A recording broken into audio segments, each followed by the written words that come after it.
Hi guys, in this video I'm going to show you how to make a page available offline in Notion so that you can access your information even if you don't have internet service, such as you're on an airplane or you're out in the forest or something and you want to read your notes, or you're going to travel and you just wanted to look at your grocery or to-do list or whatever. So there's two ways to do this.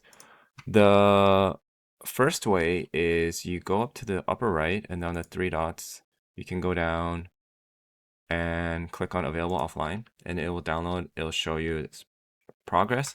Now, the issue with this is you are downloading one page at a time and maybe you need more than that. So in order to download the whole folder, you just go to the sidebar, go to the folder you want or the page with the other pages. So this one has multiple pages, 1 and 2.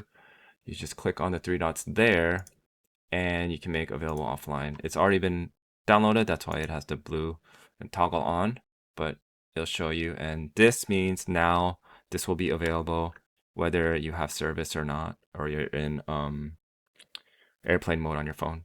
So there you go. Hope this helps. Thank you.